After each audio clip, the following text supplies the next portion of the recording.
Hello students, my self Pramod Kumar Mishra. आज हम लोग क्लास 8 का एनसीईआरटी का बायो का chapter that is conservation of plants और एनिमल पढ़ेंगे। ठीक है, इसमें हम लोग समझेंगे what is conservation, what is biodiversity, what is deforestation, what is migration. ये सारा टॉपिक हम लोग इसमें कवर करेंगे। अब हम लोग समझेंगे व्हाट इज डिफॉरेस्टेशन। डिफॉरेस्टेशन होता क्या है?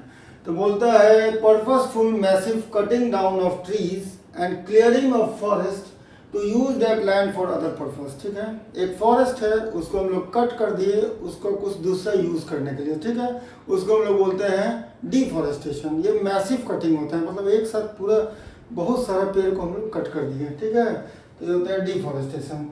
Clearing of forest for human benefit, human अपने बेनिफिट के लिए फॉरेस्ट को जो कट कर रहा है, ट्रीज को कट कर रहा है, उसको हम लोग बोलते हैं डिफॉरेस्टेशन। ठीक है, तो अब कॉज ऑफ डिफॉरेस्टेशन, आखिर ह्यूमन डिफॉरेस्टेशन क्यों कर रहा है, जबकि उसको पता है कि प्लांट से हमको ऑक्सीजन मिलता है, प्लांट से हमको फूड मिलता है, फिर भी वो डिफॉरेस्टेशन क्यों कर रहा है?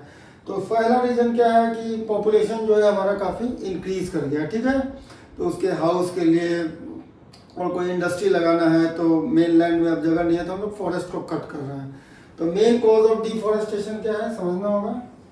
तो पहला है procuring land for cultivation, agriculture expansion. ठीक है, एग्रीकल्चर को बढ़ाना है। ठीक है, फूड का डिमांड ज़्यादा है, पॉपुलेशन काफ़ी हाई है, तो हम लोग फॉरेस्ट को कट करके और वहाँ पे कल्टीवेशन मतलब एग्रीकल्चर शुरू कर दिए। ठीक है, तो बोल रहा है procuring land for cultivation, agriculture expansion. ठीक है, दूसरा क्या है would extraction for fuel and timber. ठीक है, वुड का भी एक्सट्रैक्शन हम लोग फॉरेस्ट से करते हैं, उसके लिए फॉरेस्ट को कट करते हैं। ठीक है, और टिम्बर जो होता है मेकिंग ऑफ फर्नीचर। टिम्बर क्या होता है? Making of furniture. आप लोग अपने घर में देखते होंगे बहुत सारा फर्नीचर होगा, वो किस चीज़ का? सोफा है, पलंग है, वो किस चीज़ का बना हुआ है? वुड का बना हुआ है। ठीक है, तो वुड कहाँ से आ रहा है? हम लोग फॉरेस्ट को कट कर रहे हैं और वहाँ से फूड आ रहा है और टिम्बर में यूज हो रहा है। ठीक है, तीसरा क्या है? Infrastructure expansion. ठीक है, इंफ्रास्ट्रक्चर का एक्सपेंशन करना है, जैसे कि अर्बनाइजेशन हो रहा है। ठीक है, अर्बनाइजेशन हो रहा है मतलब शहर जो है धीरे धीरे एक्सपैंड कर रहा है आपका सिटी। ठीक है, तो फॉरेस्ट जो बगल में फॉरेस्ट है उसको कट करके और वहाँ पे बिल्डिंग्स बनाया जा रहा है। ठीक है, क्या कर रहा है? अर्बनाइजेशन के कारण, अर्बनाइजेशन मतलब बिल्डिंग बना रहा है, बिल्डिंग फॉर मेकिंग बिल्डिंग। ठीक है, उसके अलावा क्या कर रहा है? फैक्ट्रीज भी कुछ बन रहा है, वो फॉरेस्ट को कट करके बन रहा है, फैक्ट्रीज भी हो गया, फैक्ट्रीज। उसके अलावा रोड्स भी है। ठीक है, मान लीजिए कोई रोड है, उसको जाना है, बीच में एक फॉरेस्ट आ रहा है, तो फॉरेस्ट को कट करके वहाँ रोड बना दिया। ठीक है, तो इसके कारण भी डिफॉरेस्टेशन हो रहा है, कटिंग ऑफ ट्रीज। ठीक है, to procure land for mining. अब पता चला कि उस पर्टिकुलर एरिया में बहुत सारा कोल है। ठीक है, तो अब वहाँ उस एरिया का माइनिंग करना है। जो कोल है आपका अर्थ के अंदर है, अब कोल को निकालना है तो उस पूरे एरिया को फेंसिंग करेगा, पूरा ट्रीज को कट करेगा, फिर माइनिंग शुरू होगा। ठीक है, तो इस तरह भी डिफॉरेस्टेशन हो रहा है। उसके बाद बोल रहा है टू ऑब्टेन फॉरेस्ट प्रोडक्ट जैसे मान लिए रेजिन है। क्या है? रेजिन है, लैटेक्स है, ये सब फॉरेस्ट से मिलता है। ठीक है, उसके अलावा बहुत सारा मेडिसिनल प्लांट्स वगैरह फॉरेस्ट से मिलता है, तो हम लोग फॉरेस्ट में जा रहे हैं, ट्रीज को कट कर रहे हैं और उसको ला रहे हैं। ठीक है, तो इससे भी हमारा डिफॉरेस्टेशन हो रहा है। डिफॉरेस्टेशन का मतलब हो गया कि पेड़ को काट देना है फॉरेस्ट में, और फॉरेस्ट का मतलब मैसिव कटिंग करना है। ठीक है, एक साथ बहुत सारा पेड़ को कट कर देना है, तो उस प्रोसेस को हम लोग बोलते हैं डिफॉरेस्टेशन। अब नेचुरल कॉज ऑफ डिफॉरेस्टेशन, कुछ नेचर के कारण भी डिफॉरेस्टेशन हो रहा है, नेचुरल कॉज के कारण। तो पहला क्या है? Forest fire. फॉरेस्ट में अगर फायर लग जाए तो उस पूरे एरिया को, पूरे फॉरेस्ट को वो बर्न कर देगा। ठीक है, दूसरा क्या है? सेवर डॉट्स, अगर बहुत ज़्यादा सूखा पड़ जाए तो भी हमारा फॉरेस्ट जो है वो मतलब ख़त्म हो जाएगा। ठीक है, तो ये सब रीज़न है डिफॉरेस्टेशन का, और डिफॉरेस्टेशन से हमको बचना पड़ेगा। ठीक है, अगर हमको पेड़ को बचा के रखना है तो। ठीक है, सो डिफॉरेस्टेशन हो गया massive cutting down of trees. ठीक है, massive cutting down of trees को हम लोग डिफॉरेस्टेशन कहते हैं।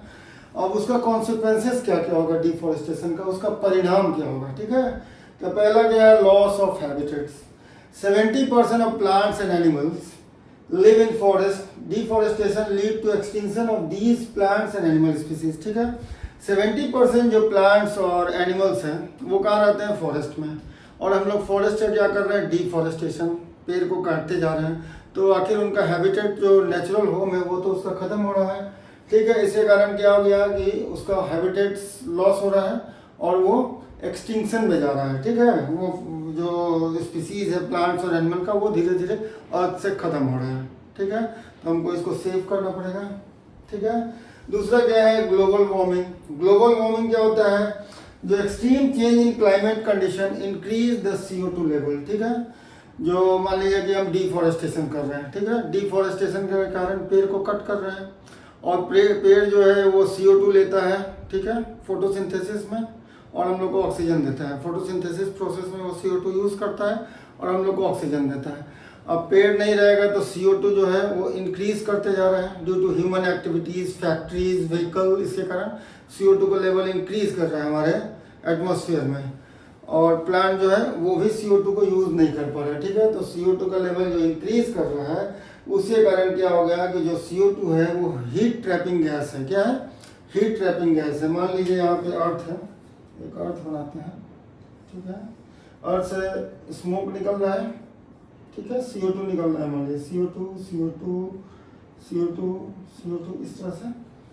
ठीक है, अब क्या कर रहा है, प्लांट जो था उस CO2 को ले रहा था फोटोसिंथेसिस के प्रोसेस में और अपना फूड बना रहा था। ठीक है, अब CO2 को वो ले नहीं पा रहा है। ठीक है, क्योंकि हम लोग डिफॉरेस्टेशन कर दिए हैं, बहुत सारा प्लांट को कट करते जा रहे हैं, तो CO2 का जो कंसंट्रेशन है वो एटमॉस्फेयर में बढ़ रहा है, इंक्रीज कर रहा है। ठीक है, अब CO2 क्या करता है, जो ये जो हीट होता है वो हीट ट्रैपिंग गैस है। मान लीजिए यहाँ पे सन है।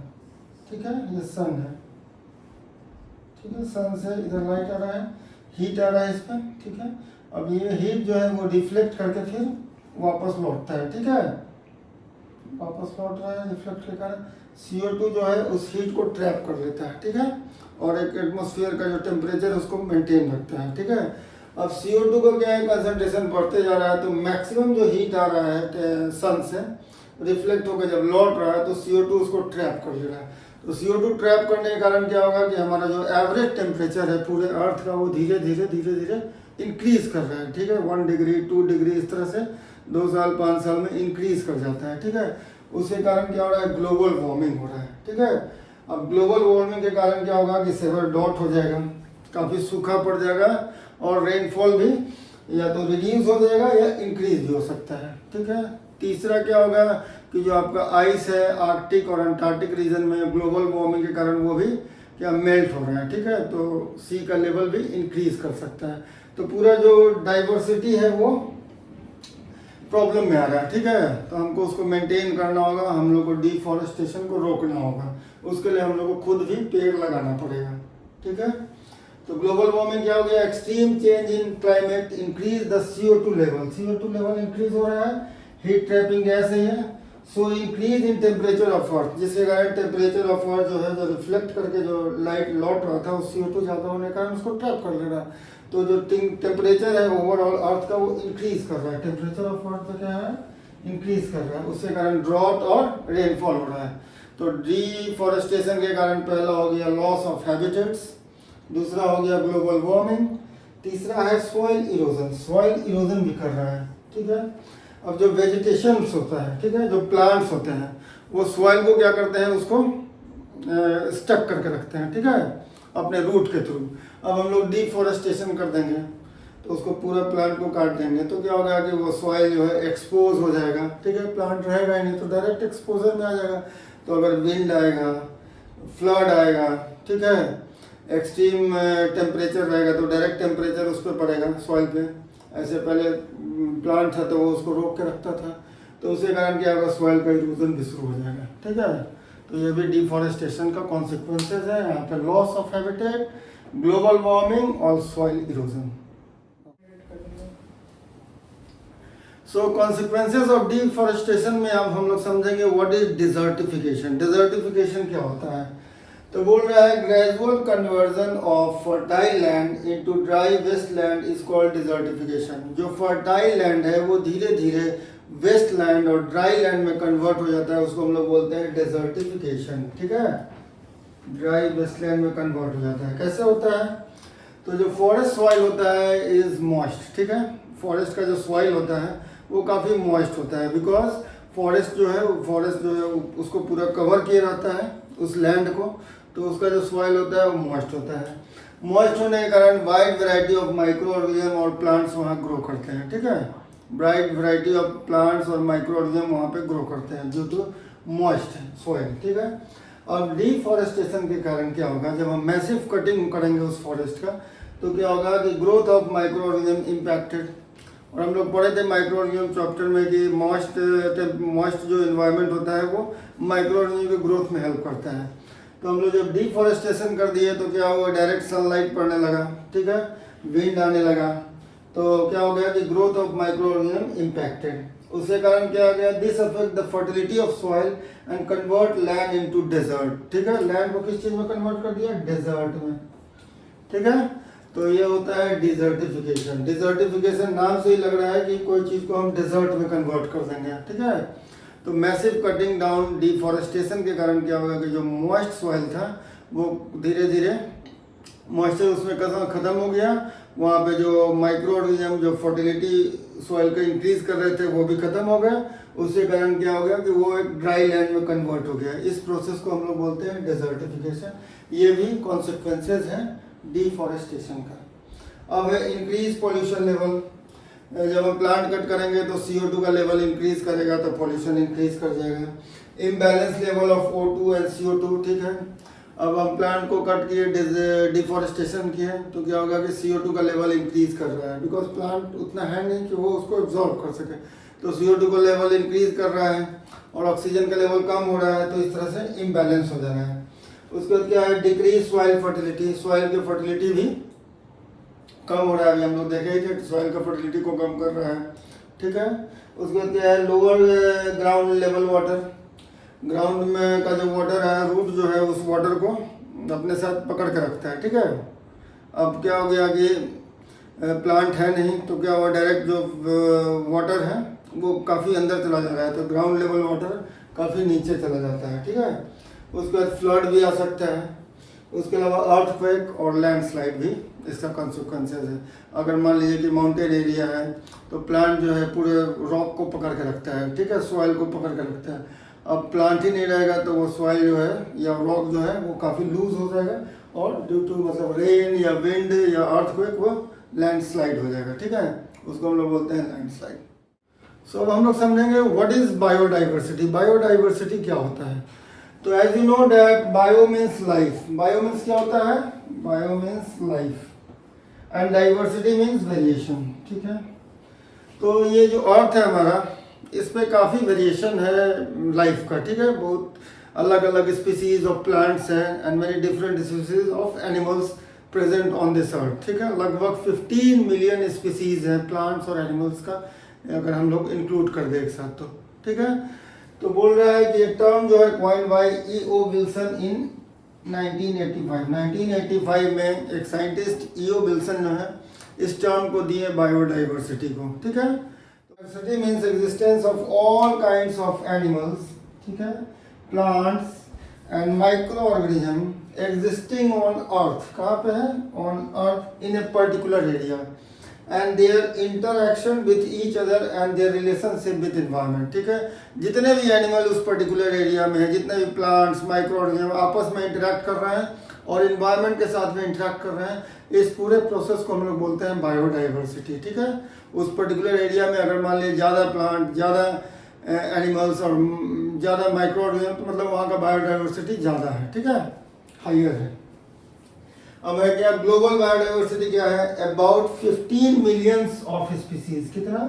15 millions of species of plants और animals are estimated to inhabit the earth. ठीक है, अर्थ में रहते हैं कितना? लगभग 15 million species of plants, animals, microorganism and it represents the global diversity. ठीक है, अगर हम पूरे अर्थ को ले तो लगभग 15 million species of plants, animal और माइक्रो ऑर्गेनिज्म है, ठीक है। और ये पूरा को अगर हम एक साथ मिला दें तो हम लोग इसको बोलते हैं ग्लोबल डाइवर्सिटी।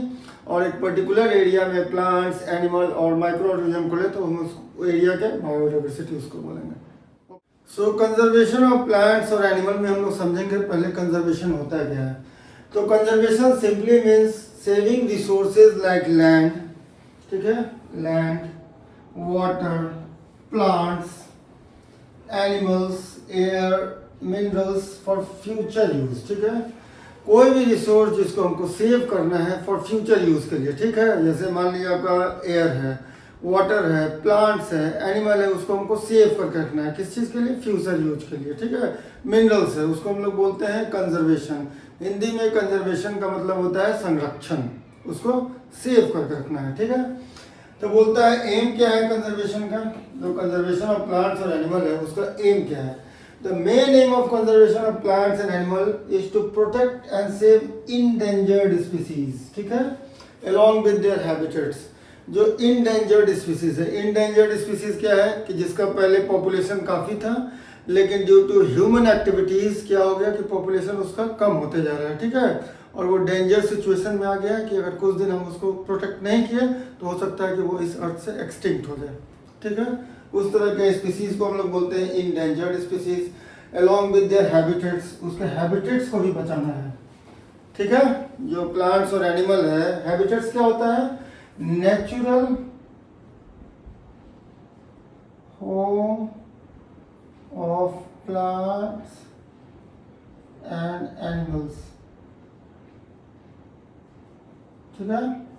हैबिटेट्स क्या हो गया, नेचुरल होम ऑफ प्लांट्स और एनिमल। जो प्लांट्स और एनिमल का जो नेचुरल होम है, जैसे चीता है, लायन है, उसका नेचुरल होम क्या है, जंगल है, ठीक है। उसी तरह मान लीजिए पोलर बियर है, उसका नेचुरल होम क्या है, आर्कटिक रीजन है, ठीक है।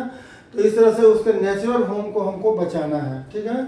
That balance, so that balance can be maintain on earth, जिसके कारण जो बैलेंस है अर्थ का वो मेंटेन रहेगा, ठीक है। जो नंबर ऑफ स्पीसीज है प्लांट का, एनिमल का, वो सब मेंटेन रहेंगे अर्थ पे, ठीक है। उसी को हम लोग बोलते हैं कंजर्वेशन, ठीक है, समझ गए। अब कंजर्वेशन से क्या होता है, so conservation help in maintaining a healthy and functional environment for survival of all species on earth, ठीक है। तो कंजर्वेशन के कारण क्या होता है, एक हेल्दी इन्वायरमेंट मेंटेन रहता है जिससे कि सभी स्पीसीज जो है प्रोटेक्टेड रहते हैं, ठीक है।